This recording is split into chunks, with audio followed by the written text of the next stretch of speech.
Hello, and welcome back to my 31 horror movies slash Halloween movies in 31 days.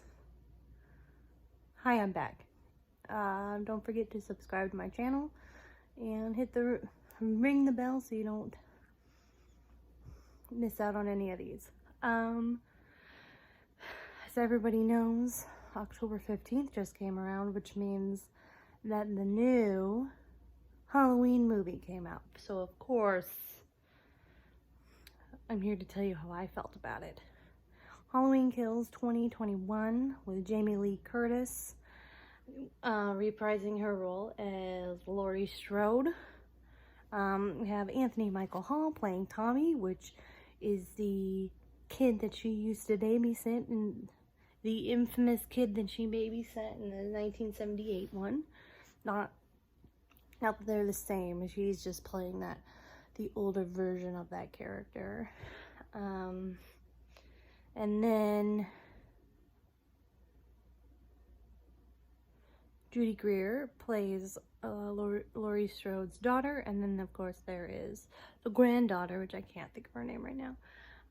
Basically it's the same plot as it always is. Somehow Michael appears, wreaks havoc on Haddonfield, and Haddonfield, instead of just being quiet and laying low, decides to grab arms. They decide to use their Second Amendment rights and try to end Michael once and for all. This is Halloween Kills.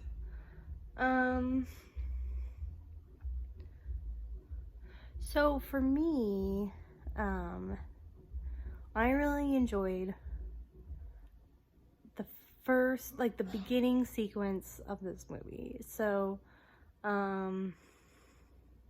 first of all, this happens right after the Halloween movie that came out in 2018. So if you don't remember how that one ends, try not to give too much away. But at the end, basically Laurie Strode has been living in fear of Michael Myers, and she has this house like way out in the boonies, like booby trapped and all that.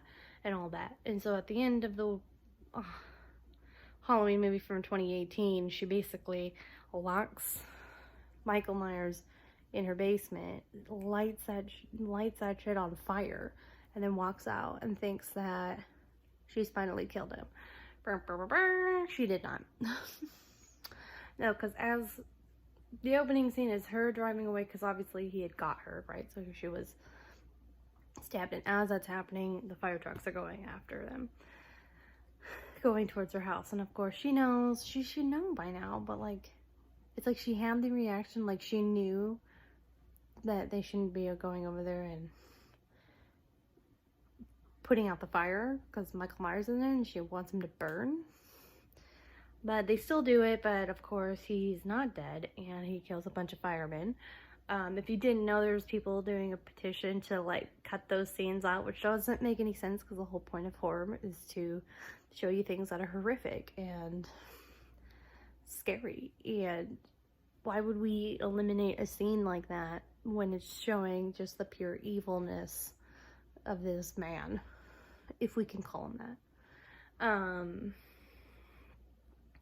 Anyways, but after that, it goes into like this scene, and the way it goes back to 1978 to introduce these 4 characters and this other and the main cop. But what I really liked is the fact that they made it look like the 1978 movie. They made it look like that grainy, like it made it look like it was originally from 1978. And I really enjoyed that, to be honest. That's amazing technology. We should be acknowledging that. And so I really enjoyed that. But then the rest of the movie, I was like, okay, what heck? You know what I'm saying? So I gotta switch arms. I'm on my couch this time, okay? Switch arms and do that.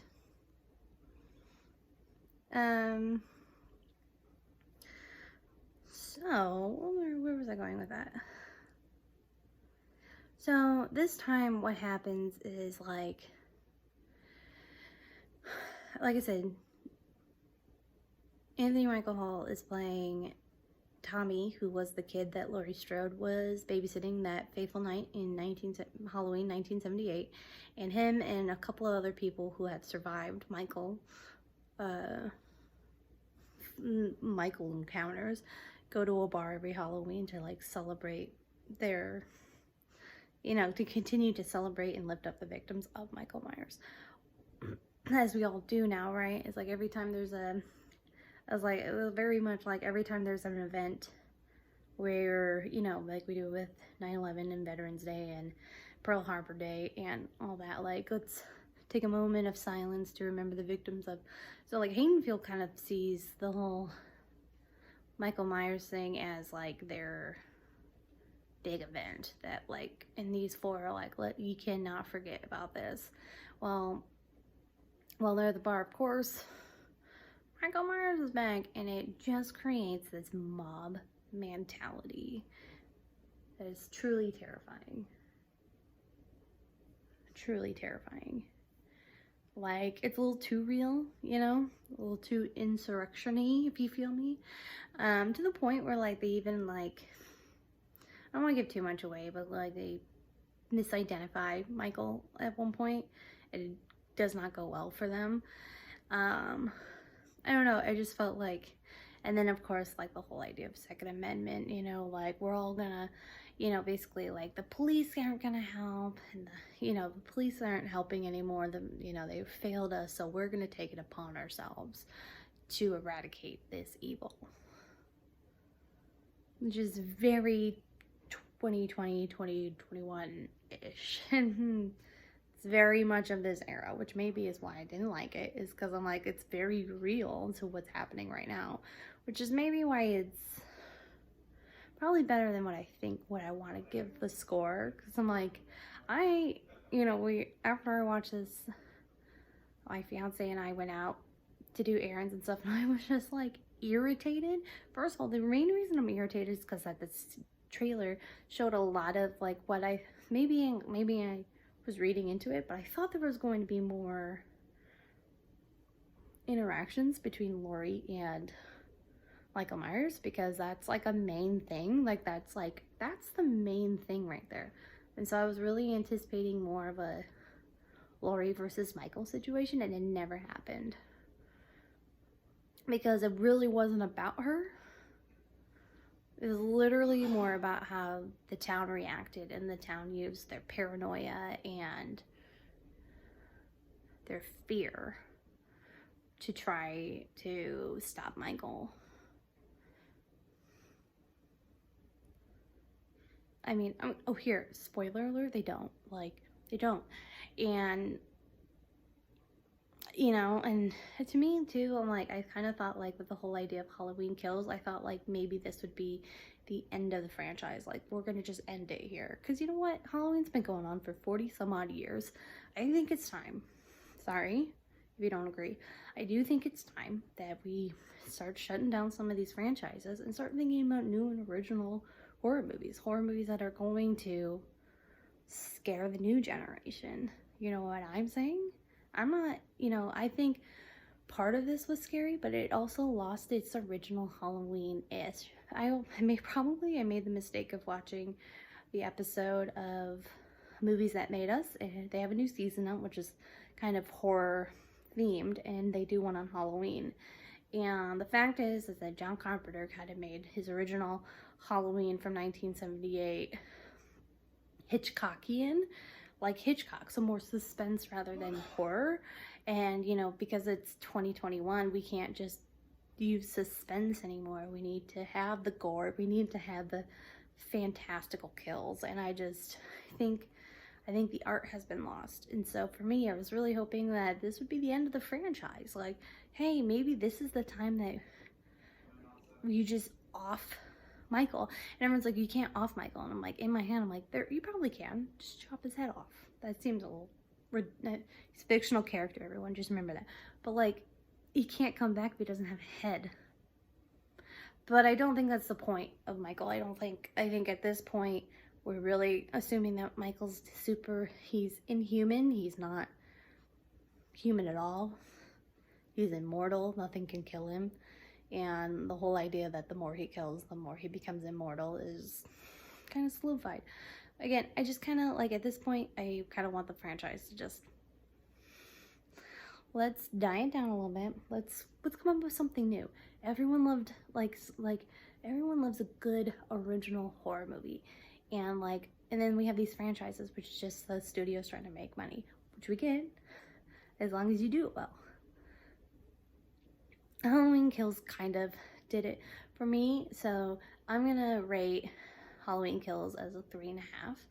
I mostly want to give it stars for the beginning because it did the 1978 look of things as they did the flashback, which I really enjoyed. And they also, for me, paid, it was really cool to see like a same night sequel, which is what they did with the sequel for Halloween 2. Halloween 2 is the exact same night of the first Halloween, so it's still Halloween. It's just a continuation of that night, and I love that for the first two original, Halloween and Halloween 2. And so I kind of liked how this one directly connects to the 2018 one because it's that same night. Gotta switch this one more time. Ooh, and finger in frame. That same thing. It's the same Halloween night in 2018. It's just now now it's progressing, and so I kind of did like that, but I also just kind of just disappointed, and I don't know, maybe I just didn't like the whole theme of mob mentality, bearing arms. Again, I said it was very kind of insurrection-y, and maybe that's why. Maybe that's why they did that. I don't know. So yeah, I'm giving it 3.5 stars. It's not my favorite Halloween. Again, and I also really wanted some more Laurie and Michael scenes, so I'm kind of sad about that. So Halloween Kills got 3.5 stars. And you can watch it on Peacock if you pay for their service. Peacock, it can be free, or you can pay a small amount every month for their premium package, which is where you can watch Halloween Kills, or you could go to the theaters because it's also there as well. So yeah, thank you for watching this video. Don't forget to subscribe to my channel and ring that bell so you do not miss any of my movie reviews, and I will be back maybe tomorrow. I've slowed down on the horror movies, but we're getting back to it. Okay?